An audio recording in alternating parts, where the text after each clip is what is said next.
Então, todo mundo, de repente, aqui tem 30, 20 pessoas, cada um pode fazer uma representação que quiser. Tá? Já pensou na tua? Não, pensa.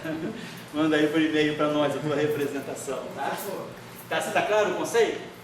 Fala. Essa dimensão é a dimensão matemática ou é a dimensão física 3 mais 1? Essa dimensão é matemática em que sentido? A dimensão. 4 dimensões. E na física 3 mais 1. 3 mais 1 porque você está distinguindo, você está pensando no espaço de natureza minkowskiana.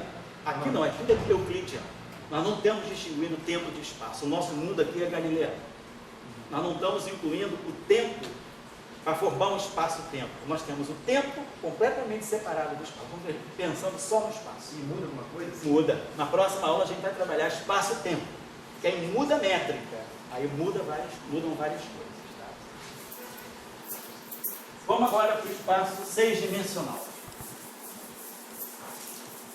Então, outro resultado importante a partir da pergunta aí do Matheus da UFRJ. Essas matrizes não são univocamente determinadas. A gente pode mudar de representação, passar de um conjunto de matrizes para outras, às custas de uma transformação unitária. Eu posso ter bases distintas, mas unitariamente equivalentes. Tá bom? Fala aí, Cássio. Eu pensei que eu tinha perguntado para mim que eu tinha levantado a mão, mas você acabou de responder a minha pergunta ali. Seria? Se os espaços seriam iguais, mas os espaços são equivalentes. Isso. Fala para lá. Talvez é bom mostrar que gama simples, ou então singular assim, cada gama pode ser obtido pelo produto dos 4 outros, né? Cada um está dando duas gamas de então não é que gama simples especial. Isso, você pode ir. São todos iguais. O Sofiane está falando, vê se é isso que você está falando, Sofiane. Se eu pegar eu posso pegar essa matriz gama 5, está aqui, que não está associada a uma dimensão espaço-tempo, não está associada a nenhuma dimensão. Eu associei essas 4 matrizes aqui, as minhas 4 dimensões. Essas que eu escolhi ou aquelas que o Matheus tinha escolhido, não importa. Então eu posso agora fazer o seguinte, pegar a minha matriz gama 5, que eu defini assim, e multiplicar, por exemplo, por gama 1, gama 2, gama 3. Como gama 5 é gama 1, gama 2, gama 3, gama 4, os gama 1, gama 2, gama 3 vão bater uns nos outros, isso aqui vai dar mais ou menos, vocês fazem o cálculo, vai dar um sinal mais ou menos, vai dar o gama 4. Se eu fizer a mesma coisa, então eu estou querendo dizer o seguinte, se eu pegar 3 matrizes distintas, gama 1, gama I, gama J, gama K, todas as 3 distintas, isso aqui vai dar sempre para nós, a menos de um sinal, que a gente pode acertar, o epsilon de leve tívita e JK, L, gama 5, vezes a matriz gama L. Somando em L, de 1 até 4. Então eu posso sempre relacionar, eu posso também trabalhar com essa base de matrizes aqui, ao invés de trabalhar com as matrizes gama 1, gama 2, gama 3, gama 4. Eu posso produzir sempre gama 5 vezes gama 1, gama 5 vezes gama 2, gama 5 vezes gama 3, gama 5 vezes gama 4. Eu tenho muita liberdade de escolher as 4 matrizes que eu quero, ou as 5. Se eu mexer naquelas 4, eu vou estar automaticamente mexendo na forma matricial dessas 5 aqui. Tá bom? Vamos para 6 dimensões agora. 6 dimensões é interessante, 5 dimensões é interessante por quê? Porque hoje se fala de espaço ADS 5, espaço 5-dimensional antidecita, e a gente pode introduzir exatamente esse tipo de discussão, definir os espinores de antidecita, definir a álgebra de Clifford de antidecita, que nós vamos fazer na última aula quando a gente for falar dos twisters, né? Agora, 6 dimensões, tem tido algum atrativo em 6 dimensões, por exemplo? 6 dimensões tem tido um atrativo interessante. A gente já ouviu falar, todo mundo já ouviu falar de teoria de cordas, né? Quando a gente faz, a teoria de cordas estão definidas em 10 dimensões, quando a gente faz a transposição da física das cordas em 10 dimensões para 4 dimensões, sobra uma variedade 6-dimensional, que pode ser uma variedade de Calabi-Yau, que é um espaço também compacto em cima de 6 dimensões. E eu vou poder definir os meus espinores aí.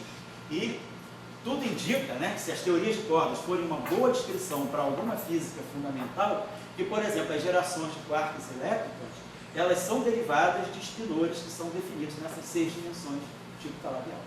Então, 6 dimensões também é uma dimensão interessante para a física em conexão com as teorias de cordas. Então, vamos dar uma olhada em 6 dimensões euclidianas, não 6 dimensões de Minkowski, mais 6 dimensões tipo euclidiano. Eu acho que pergunta fora de contexto.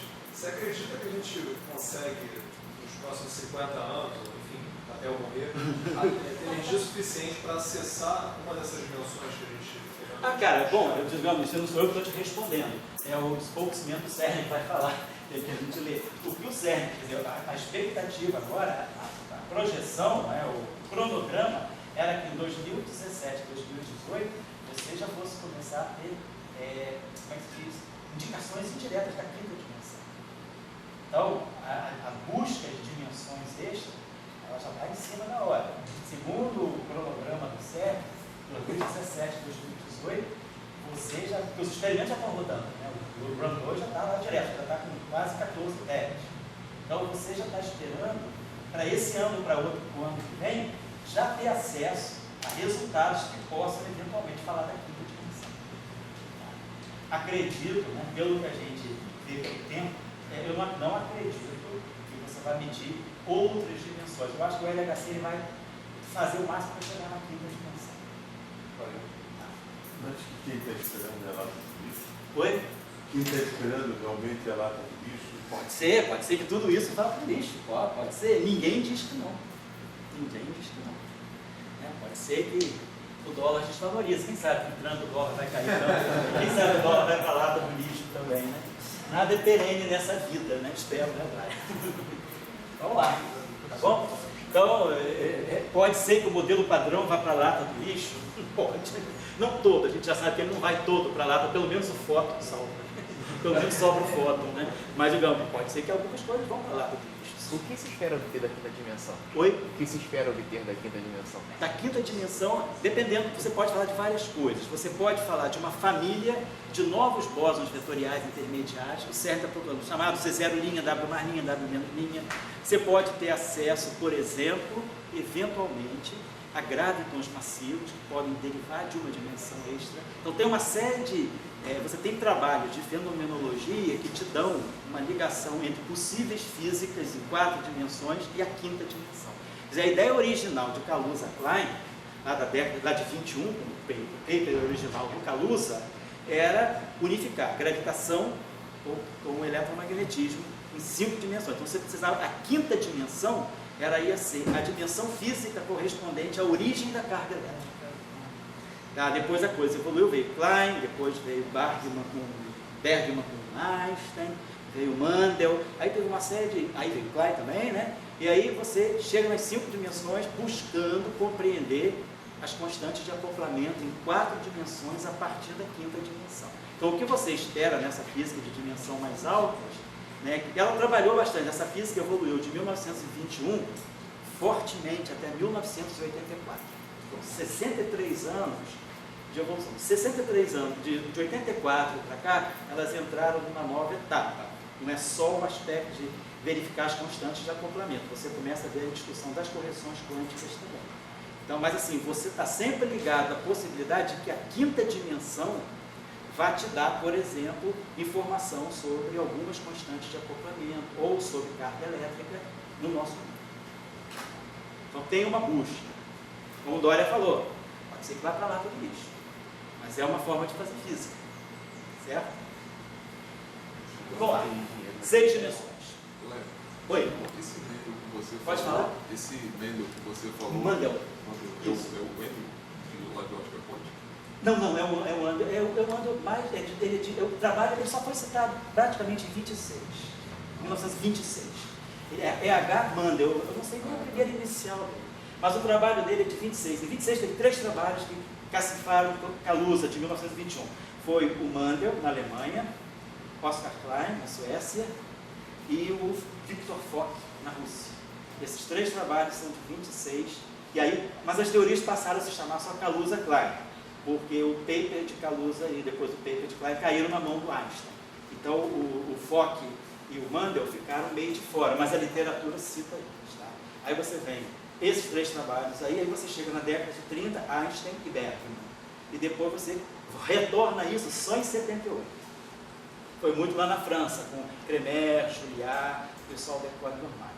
Aí voltou para fazer a supergravidade com Kaluza-Klein. Aí a Kaluza-Klein ficou mais ou menos adormecido de 38 até 78. Sim, praticamente 40 anos na barra de ferramenta. Depois você trabalha isso aí com a supergravidade, você trabalha fortemente até 84. Aí de 84 para cá vieram várias coisas, dimensões extras grandes, Randall Sundrum, aí o Arcade Geometry, aí daí para cá a coisa evoluiu, mas digamos, a ideia original vem de 21 muito lá, e aí com Kaluza, e a ideia é unificar a gravitação com o eletromagnetismo. A quinta dimensão, ela te permite dar a dimensão do que é o ela diz assim, o básico é a gravitação. O eletromagnetismo, ele é alguma coisa ligada à quinta dimensão. Essa foi a ideia proposta do Theodor Kaluza. Eu estou interessado em chamar no horizonte de fronteira. E eu estou interessado em Oswald Clifton. Fala aí, o que é? Fronteira da lata do lixo. Sei. O que está mais próximo dos neutralinos, o nosso presidente? Da lata do lixo? Ah, certamente. O nosso presidente, né? Mas talvez os neutralinos vão para a lata do lixo primeiro, porque o neutralino não é corrupto. Então, quem não é corrupto sempre se fode primeiro. Então tem chance do neutralino ainda ir para a lata do lixo antes que fora tem. Tá? Ele vai terminar a escola? Oi? Não. Sobre supersimetria, sobrevive no cone de luz. Enquanto tiver causalidade, tem supersimetria. Isso eu já falei com vocês várias vezes. Não meçam supersimetria pelas partículas, que elas podem não aparecer, e seria até bom que elas não aparecessem, porque elas são uma forma muito mercadológica de você colocar supersimetria na física. Supersimetria não é parceiro de supersimetria. Supersimetria é cone de luz e simetria conforme. E isso aí, cara, é independente do mercado. Isso aí é física de primeira qualidade. O resto é mercado, é propaganda para você vender. Supersimetria, você inventa neutralino, chargino, você inventa MS, você inventa 6 modelos, inventa 105 parâmetros, um modelo tem 5, outro tem 105, outro tem 23. Aí você faz o jogo do mercado para, digamos, dizer que essa simetria pode aparecer, né? Mas na verdade a supersimetria é muito mais profunda, ela não tem nada a ver com isso. Isso é apenas uma maneira de você apresentar a supersimetria, né, de uma forma ligada à fenomenologia que você consegue medir.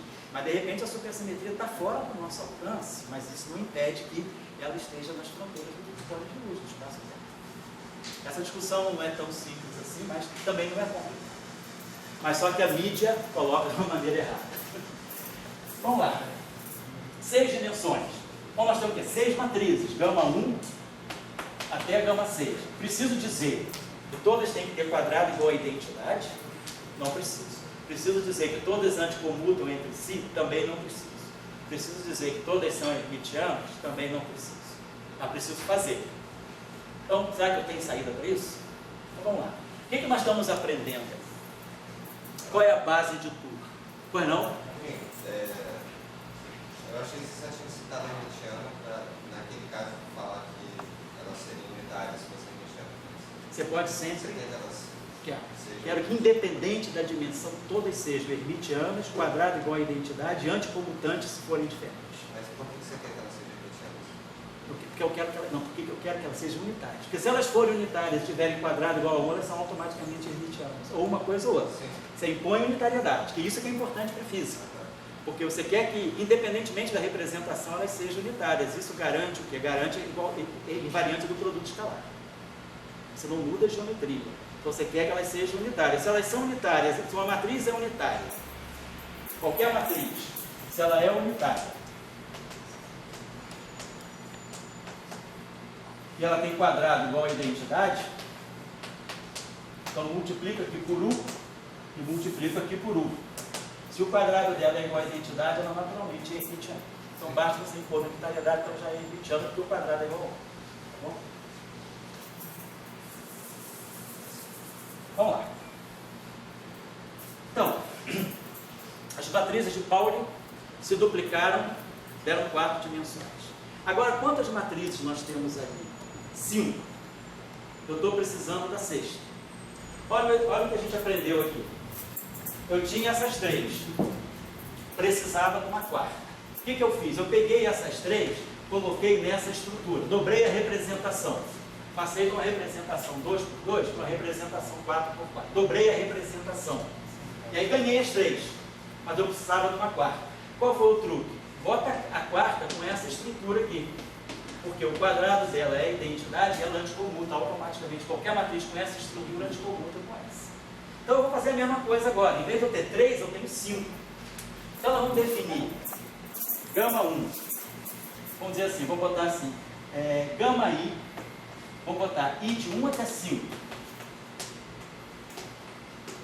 Vamos chamar o seguinte, essas matrizes aqui, gama pequeno, são de 4 e 5. Então, vamos chamar essas matrizes aqui de gama grande. Gama I grande.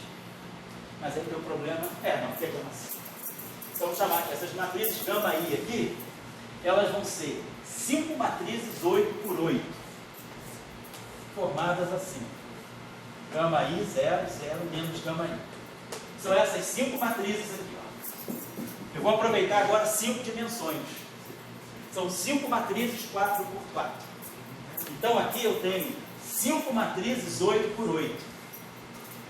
Todas elas automaticamente, com essa estrutura, tem quadrado igual a identidade. E com essa estrutura, todas elas anticomutam entre si. Gama 1, gama 2, gama 2, gama 1, gama 1, 3, né? Então eu tenho 6, combinação de 5, 2 a 2, dá 10. Então se eu fizer 1 com 2, dá menos 2 com 1, 1 com 3, menos 3 com 1, esse vai 3 com 4, menos 4, está tudo garantido aqui. Porque elas já herdaram essa propriedade daqui. Quem está faltando agora para mim? A matriz gama 6. Mas a matriz gama 6 tem que ter quadrado igual a identidade.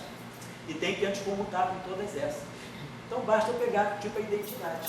Se eu pegar qualquer matriz com essa estrutura, eu boto aqui a identidade 4 por 4, formei aqui uma matriz 8 por 8.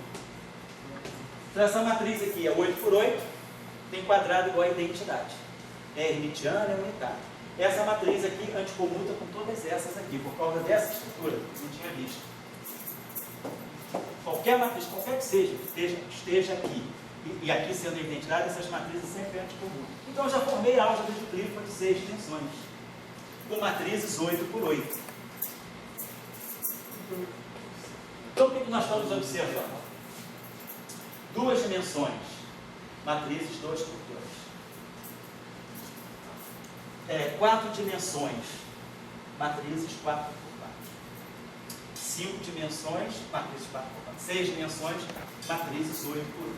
Então a gente está observando que as nossas matrizes, essa dimensão aqui é 6, né? Se a gente pegar então 2 elevado a parte inteira de D sobre 2. Todo mundo conhece essa notaçãozinha, né? O inteiro de D sobre 2. Se eu pegar, por exemplo, a dimensão D igual a 2. 2 por 2 dá 1. 2 ao quadrado é 1. É 2. Então tá lá, matriz de 2 por 2. Se eu pegar 3 dimensões, 3 meios, a parte inteira é 1. Então em 3 dimensões as matrizes também são 2 por 2. Se eu pegar 4 dimensões, D igual a 4. 4 por 2 dá 2. 2 ao quadrado, 4. As matrizes são 4 por 4. Se eu pegar 5 dimensões, 5 meios, parte inteira de 5 meios é 2. A dimensão também das matrizes é 4 por 4. Se eu for para 6 dimensões, 6 por 2, 3. 2 elevado a 3, 8. Então, tem essas matrizes aqui. Então, a gente já está começando a ver que, aparentemente, as matrizes, eu vou poder formar sempre uma álgebra de Clifford. Então, se eu estou no espaço D-dimensional, a minha álgebra de Clifford, ela vai lidar com matrizes com essa dimensão. 2AD sobre 2 por 2AD sobre 2. Eu estou só fazendo uma coisa empírica, por construtivamente. Ninguém provou isso ainda. Muito bem, então eu cheguei em 6 dimensões, com tudo isso aí resolvido.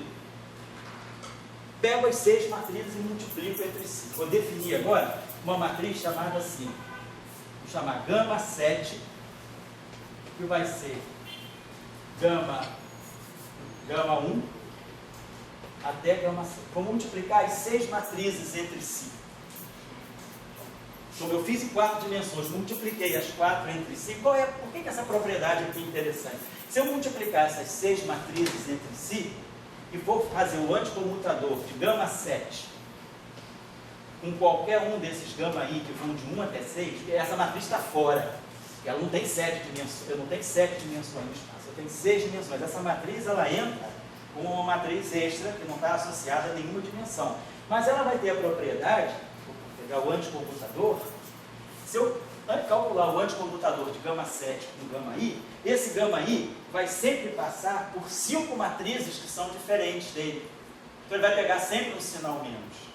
Então o fato de existir essa matriz aqui, essa matriz aqui naturalmente anticomuta com todas as outras. Só fazer um cálculo, porque ela vai sempre, essa aqui vai sempre passar por 5, que são diferentes dela. Então, gama 7, essa matriz gama 7 que eu estou criando ali, ela anticomuta com todo mundo. Então, vocês já estão percebendo que eu já estou preparando ela para eu chegar em 7 dimensões. E o quadrado dela, vou ver se vai ser 1 ou não. Se for 1, está ótimo. Se não for 1, se for menos 1, a gente bota um i. Então, vamos lá. Quem é gama 1, vezes gama 2, gama 3, gama 4, gama 5, gama 6. Peguei as 6 matrizes gama, como eu fiz aqui. Peguei as 4 matrizes gama e multipliquei. Então, vou multiplicar por gama 1, gama 2, gama 3, gama 4, gama 5, gama 6. Vamos lá. Quadrado dessa matriz. Então, vamos fazer o seguinte. Vamos trazer esse gama 1 para cá. Vai passar 1, 2, 3, 4, 5. Ele vai chegar aqui. Vai produzir um sinal menos. Aí vamos trazer o gama 2 para cá. Ele vai passar 1, 2, 3, 4. Ele vai chegar aqui. Mantém o menos. Aí eu pego o gama 3. Ele vai passar 1, 2, 3. Vai chegar aqui. Aí agora vai ficar mais. Ele vai produzir um sinal menos. Gama 3, né? Já passei para lá, né? Gama 4. Vai passar 2 vezes. Então, mantém-se o mais. E o gama 5 troca para o gama 6. Então, dá um sinal menos. Gama 6 ao quadrado é 1. Gama 5 ao quadrado é 1. Todo mundo vale 1. Então, o quadrado dessa matriz gama 7 é menos a identidade. Então eu vou fazer o seguinte, eu vou redefinir essa matriz gama 7. Ela vai ser I vezes gama 1, gama 2, gama 3, gama 4, gama 5, gama 6. Essa matriz agora tem quadrado igual a identidade e anticomuta com todo mundo. Mas para 6 dimensões, em princípio ela não serve para nada. Mas agora, se eu for fazer álgebra de Clifford de 7 dimensões, eu posso aproveitar todas essas matrizes 8 por 8. Vou apagar aqui, quase chegando em 10. Rapidinho. Agora, vocês já perceberam o mecanismo. Eu vou trabalhar sempre com as dimensões vizinhas. 2n, 2n mais 1. 2 e 3. 4 e 5, 6 e 7. Então a gente agora vai para 7 dimensões.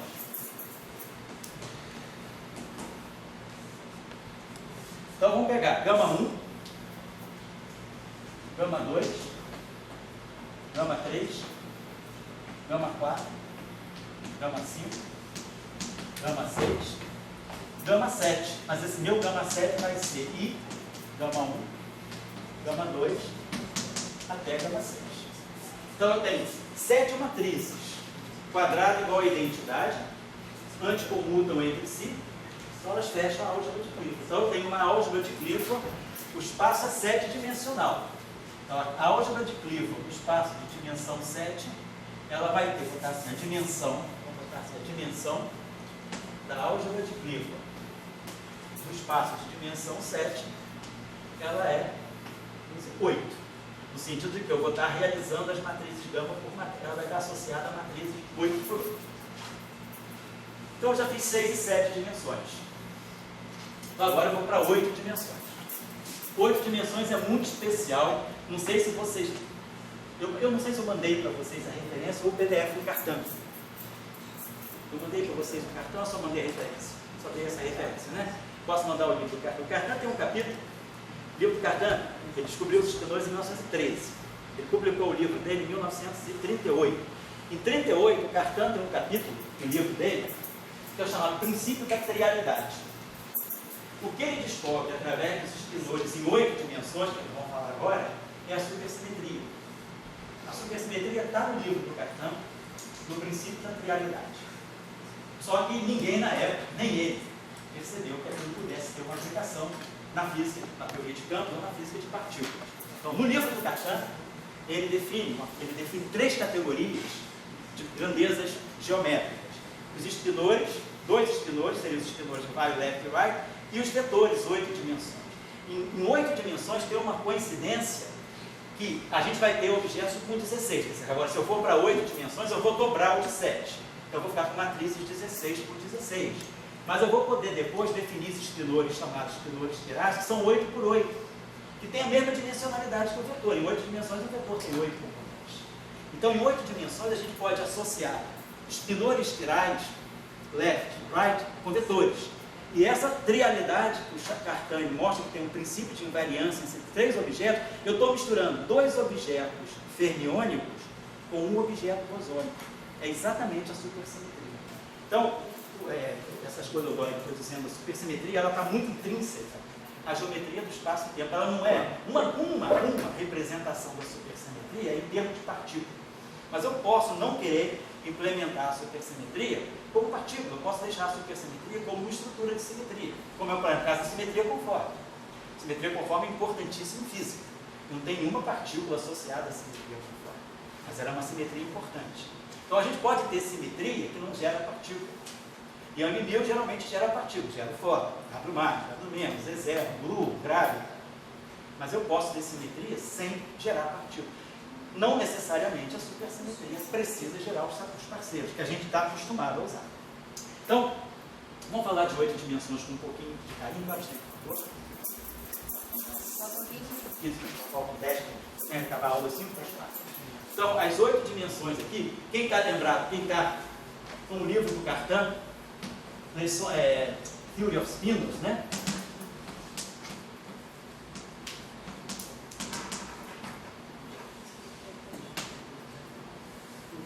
Eu não lembro se é o capítulo, por acaso é o capítulo 8, mas é o capítulo que fala do Triality Principle.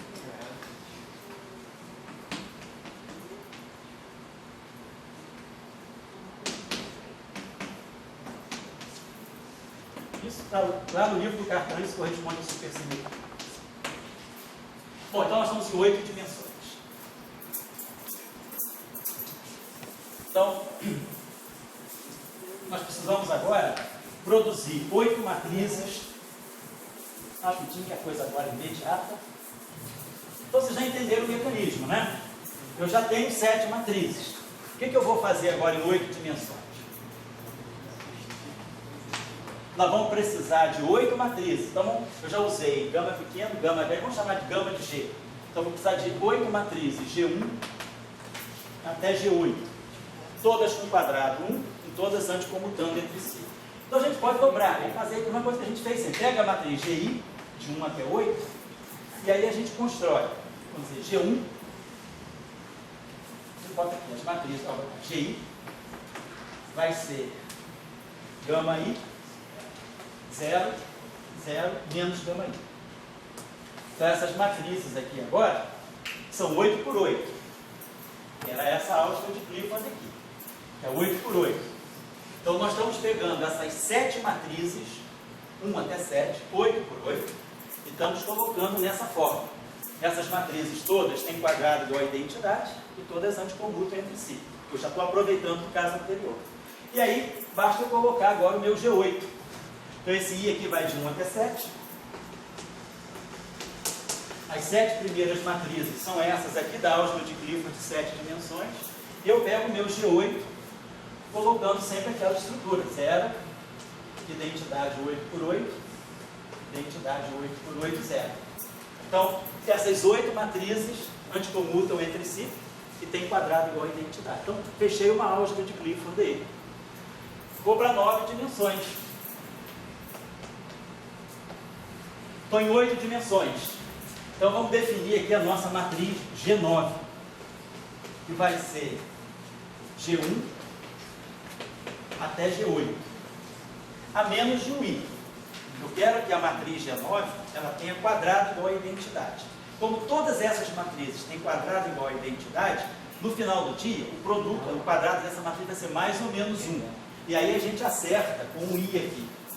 Então eu vou deixar esse I aqui de molho. Quem quiser fazer o cálculo, verifica. Francamente, eu não me lembro se isso precisa do I ou não. Mas vocês podem colocar aqui I elevado a uma potência N, né? Então I elevado a um alfa, e aqui G1 até G8. Esse alfa pode ser 1 ou 0. Se esse quadrado aqui, o produto dessas 8 matrizes ao quadrado der menos 1, eu corrijo colocando i elevado a 1. Se as 8 matrizes, esse produto já der 1, eu não boto i, boto alfa igual a 0, que isso aqui fica igual a 1. Então eu só acerto com i. Meu único problema é no final acertar esse i, para dar quadrado igual a 1. Então beleza, em 9 dimensões, quer dizer, 9 dimensões, eu vou aproveitar G8, vou aproveitar 8 dimensões, criei a matriz nona, seria a matriz de quiralidade. É essa matriz que o cartão utiliza para definir os semi-espinores, que vão ser os espinores de Weyl, vão fazer a supersimetria com os vetores. Então isso vai ficar claro depois quando a gente falar de espinores de Weyl. Professor, Oi, pois não. o senhor falou que em 8 dimensões encontra a simetria. Isso, através do princípio de trialidade de cartão. Isso. Em 16 dimensões, com 24, eu posso ter uma relação similar? Pode, só que você, quer dizer, a gente para tudo em 11 dimensões. Porque se você fizer qualquer, vamos dizer, se você for acima de 11 dimensões, você começa a gerar no mundo quadridimensional objetos com spin maior do que 2. E nós não sabemos, né, que nós não sabemos ainda construir teorias quânticas de campo para partículas com spin maior do que 2 em interação. Só se conhece teoria livre. Então, nós não sabemos fazer física em teoria quântica de campos com spin maior do que 2, se os campos estiverem auto-interagindo. Então, e também, por tudo que a gente sabe das interações fundamentais, a gente pode chegar até o spin 2, que é a gravitação. Então, nós não temos nenhuma indicação de que haja alguma física associada a uma partícula elementar, não composta, com spin 5B. Claro, spin 5B nós temos um monte no mundo bariônico, mas aí são partículas compostas de quarks, são bários. Mas partículas elementares com spin acima de 2, nós não conhecemos e não sabemos fazer física com elas. A não ser no cenário de cordas, mas sabemos só a mecânica quântica, mas não sabemos fazer a teoria quântica de campos para esses objetos. Então, vamos dizer assim, barrados pela nossa ignorância, a gente não quer passar de dimensão nossa. Fala-se até da M-Theory, em dimensão 12, mas isso aí é realmente uma coisa que está muito em alto mar. Concretamente, o que a gente tem é supergravidade em 11 dimensões. É o limite. Então, só para acabar aqui, as 9 dimensões, então, D igual a 9, eu já entendi como construir. Eu vou pegar os G8, os 8 Gs, 8, então, se eu estou em 9 dimensões, de novo, eu vou aproveitar tudo que eu sei de 8. Então, eu vou ter matrizes 16 por 16, que são essas aqui. Vou pegar as 8 matrizes G8, G1 até G8, e vou pegar a minha matriz G9 como sendo essa matriz aqui, G1 até G8. E aqui colocando um fator de correção I ou não. Então, eu construí a álgebra de Clifford de 9 dimensões, que nada mais é do que a álgebra de Clifford de 8 dimensões com o G9. Agora eu vou para 10 dimensões, que é onde a gente precisa, quando a gente começa a falar de teoria de corda. E aí, de novo, eu vou precisar de 10 matrizes. Vamos chamar de H. Eu vou precisar aí de H1 até H10. Mas aí eu vou aproveitar a álgebra de Clifford precedente. Então eu vou construir de H1 até H9, eu aprovei a álgebra 16 por 16, então essas matrizes agora vão ser todas 32 por 32. Eu vou aproveitar as matrizes 16 por 16 de 8 dimensões e de 9. Vou colocar elas aqui. Então boto aqui G1 até G9, trabalho aqui. Até G9, boto 0 aqui e 0 aqui. Criatividade 0, né? E pego o H10, que vai ter uma matriz quadrada igual a 1 e antes comum. Então boto aqui a identidade 16 por 16, 16 por 16.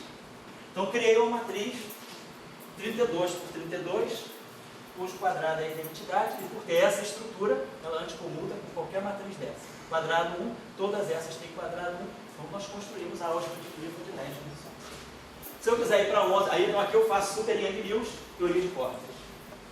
Se eu quiser ir agora para 11 dimensões, que é onde a gente faz supergravidade, supergravidade, 11 dimensões, é só pegar a 11ª matriz.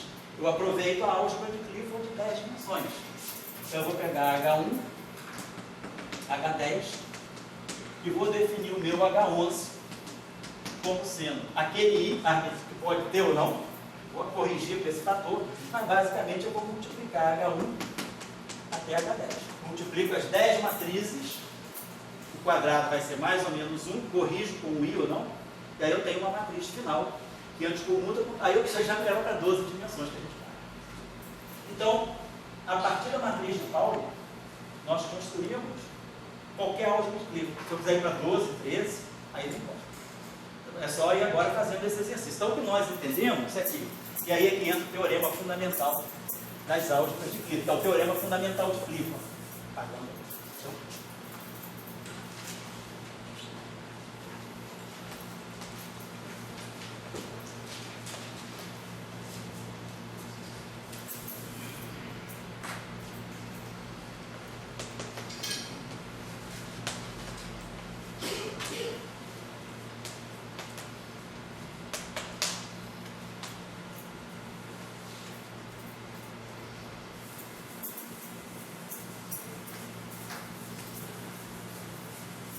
Então,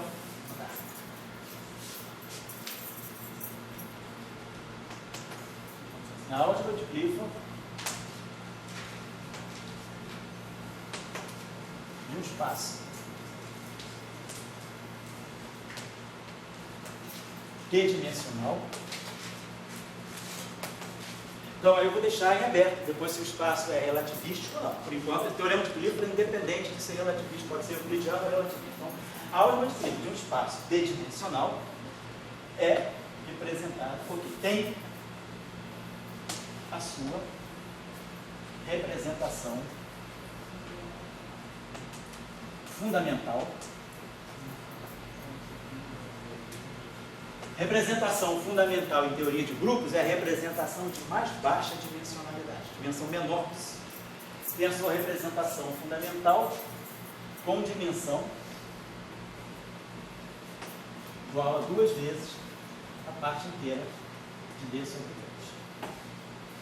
As matrizes gama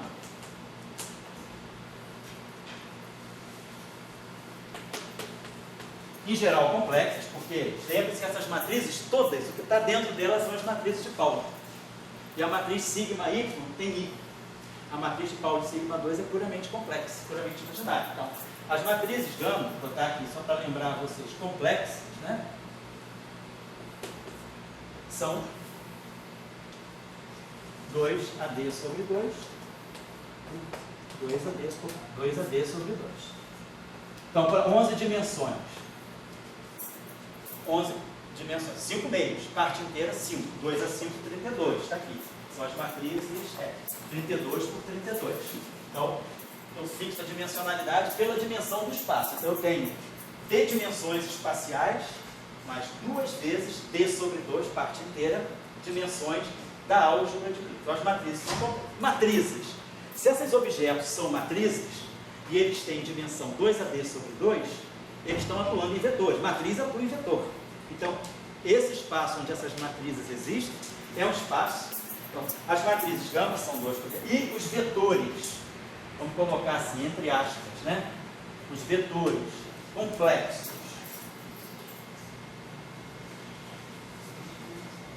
deste espaço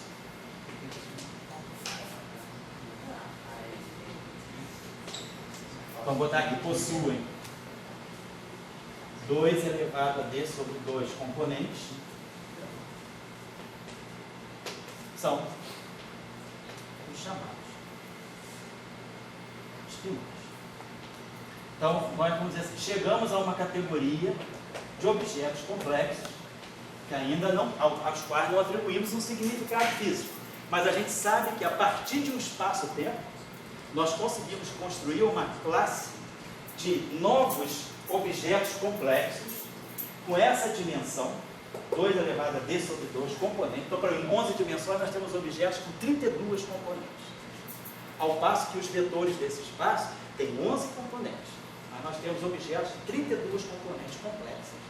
Sobre esses objetos, quer dizer, matrizes atuam sobre vetores. Então, esses objetos, que são os vetores dessa dimensão onde vive a álgebra de Clifford, as matrizes gama atuam nesses vetores e esses vetores é que são os extremos. Então, dado o espaço-tempo, eu consigo sempre construir os estenores daquele espaço-tempo. Basta construir a álgebra de Clifford, que você automaticamente, quando constrói a álgebra de Clifford, você já definiu qual é o espaço desses estenores. Claro que aí vamos trabalhar propriedades mais específicas de acordo com a dimensão, mas esse é o conceito de estenor. Agora, por que esse objeto está relacionado com física?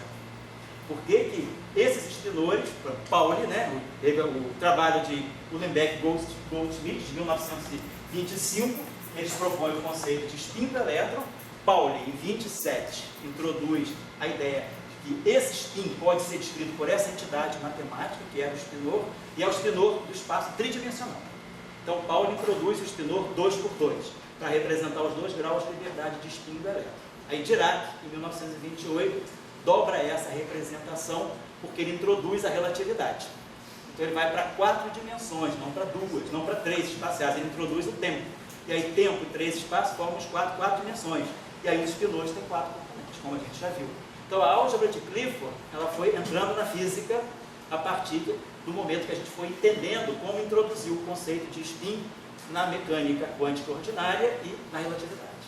Então, esses objetos são os estenores. Bom, então, na próxima aula, que vai depender se vai ser sábado que vem, eu vou de Belo Horizonte, eu passo um e-mail para vocês, e aí, eventualmente, as nossas 2 aulas estão marcadas para sábado, 10 da meia-dia, 2 às 4. Quem não puder vir, a aula vai estar gravando. Bom?